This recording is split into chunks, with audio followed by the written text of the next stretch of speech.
Chapter 3 in your text, and from the ACSM, it comes from a bunch of different chapters. So, uh, I pick and choose. Uh, Generally, as an initial comment, especially for this first section, most of the stuff is coming out of your Hayward text. The ACSM text has the same material. It's pretty similar. It's just the way that they put it together. So I just kept it pretty more consistent with the Hayward information. So, what is your responsibility as an exercise specialist, exercise physiologist? They also will call you a personal trainer. I personally prefer the term exercise physiologist. One of your goals is to educate the clients, teach them how to exercise. So you're not just leading them through exercise, but you should also be actively teaching them how to exercise properly. You'll conduct health screenings and exercise testing in general.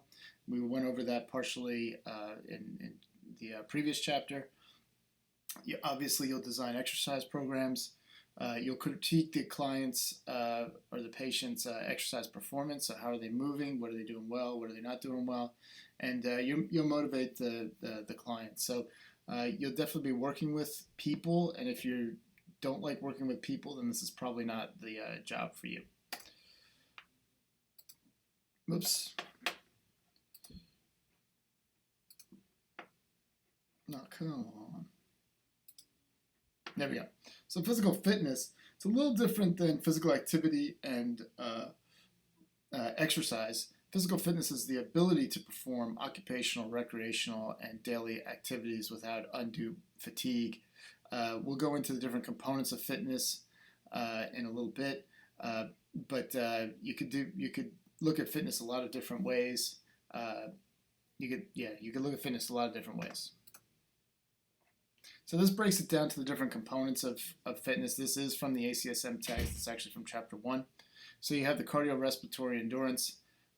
What I like to do with these terms and definitions is I like to give like a more technical definition, and then I also like to give more practical definitions. So, but these are some of the components. One of the things that's listed later is balance, and things like balance, agility, coordination, power, reaction time, speed, core stability.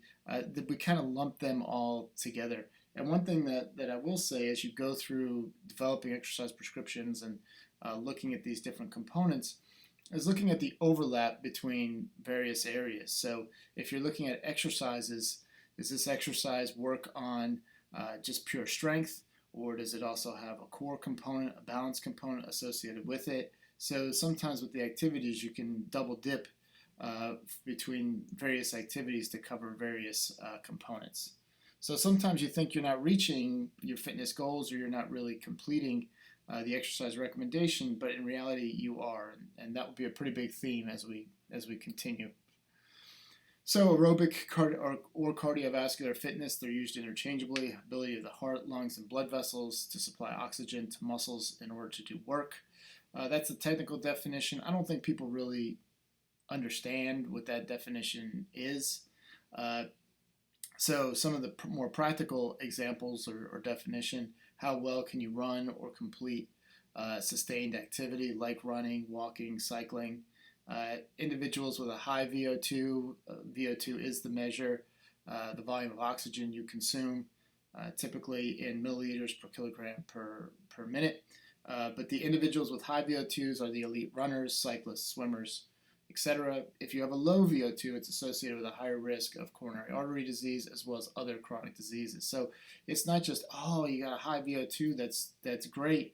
But if you have a low VO2, that's a problem. That's not a good thing. So you want to test individuals and see what their VO2 is, and there's a lot of different ways to test them to kind of put them into a generalized proper category. Musculoskeletal fitness, ability of the muscle and skeleton to do work. They have three aspects. Muscular strength is your maximal ability to produce force or tension. Typically, we look at that as the one repetition maximal lift. What's the most weight that you can lift once with proper form? Muscular endurance is the ability to maintain submaximal force over an extended period of time. And you just have to tease out. I think these definitions and these terms are pretty easy to understand, but you kind of have to tease out what they're talking about. We're talking about something like push-ups, and you think about running or walking. How long can you walk for? You can walk all day. You can walk for an extremely long period of time, hours. Even if you're a decent runner, you can run 20, 30 minutes without much problem.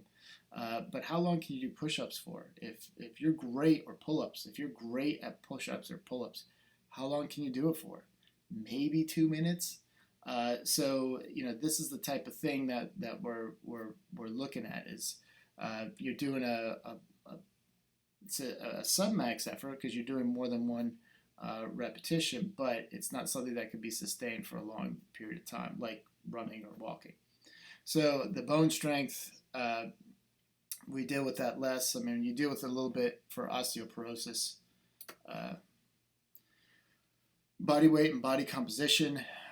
Body weight is simply the mass. Typically, we go off of body composition. So the key here is the term percent fat. There it is at the bottom. So we want to know what is the percent of fat of the individual. A lot of times we use body mass index. Body mass index is fine for large scale studies when you're looking at the population. It generally does work, but when you're looking especially at a college age population, you could have people that are fit but have a relatively higher body mass index. So if you're carrying a lot of muscle, which the way most, especially the men, train nowadays, they're doing a fair amount of strength training. They'll put on muscle mass to get into an overweight category or even obese category, but you're still healthy as possible. When you look at it from a general population perspective, most people that have a body mass index over 25 do need to lose some weight. If you have a body mass index over 30, you definitely need to lose some weight. So, yeah, you guys are in some of you, the men especially, could be in a small subset of the population, but you're really not representative of the larger group. For women, you see some women. It's rare to see a woman that has a body mass index over 30 that's a healthy weight, but you will see some women that have a body mass index over 25 that are still of healthy weight.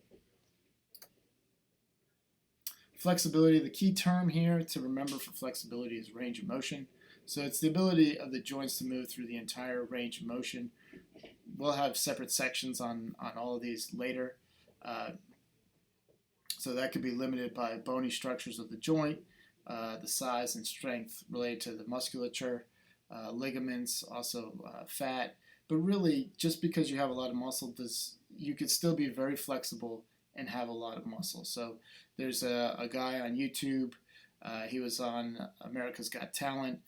He was doing splits and all sorts of things, and he had a large amount of muscle mass. I remember seeing a World's Strongest Man competition where one of the guys did a split as well. You have Jean-Claude Van Damme. He was also famous for doing the splits. You can check him on YouTube. Look at some of his old movies. They were fun. Bloodsport was a goodie. So anyway, but he was somebody that was relatively fit, had a fair amount of muscle. Now he wasn't very, very big, but even some of the people that are bigger, you could be fairly flexible and have a lot of muscle mass. So this issue of becoming muscle bound, which you've heard in the past, is not really accurate.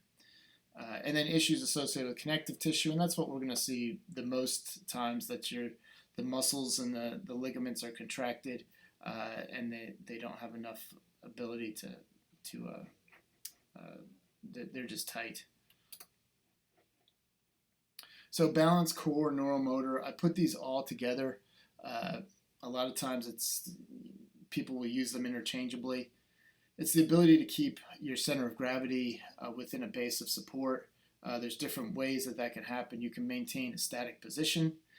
You could be performing voluntary movements, which is more what we're doing in life. We're doing a movement, and how do you stay balanced? How do you keep from falling, in essence? So it's definitely a huge, huge, huge issue. Reacting to an external disturbance, so you walk off a curb, how do you get your balance back? It could also be called core stability, neuromotor. There's technical differences between all of them, but they work together. You have functional balance, ability to do tasks of daily living, and with all of these, there's a continuum. Some of the chapters in the future will deal with that continuum. But you have people, you have children. Children have great flexibility, but low levels of balance, low levels of coordination. You have the growth and development. You have your age where you're pretty much at your peak levels, or potentially at your peak levels, or near your peak levels. And then you have people like myself who are on the downward slide. So, I mean, my fitness is not as good as it used to be, but I'm holding on for dear life. So I want to maintain the fitness and what I have. So you got to kind of think about these things through that continuum. And then as we age, you want to just maintain what you have. And, though you're not going to be a great athlete, you could still do your tasks of daily living. You guys don't really care about doing your tasks of daily living. You don't even think about it. It's just normal. Unless you have a disability or you have an orthopedic injury, to do your tasks of daily living is just, you don't even think about it. You take it for granted. But if you're an older individual, that becomes more of a much, much bigger issue, just taking care of yourself, grooming yourself, making sure that you don't need help. Being able to drive, things like that. So, and balance kind of fits into that, because we think of balance and balance being an issue for older individuals and issues of falling, but there's really a continuum at all different levels of all of these. So examples: picking up an object from the floor, dressing, turning to look at somebody behind you. That's it.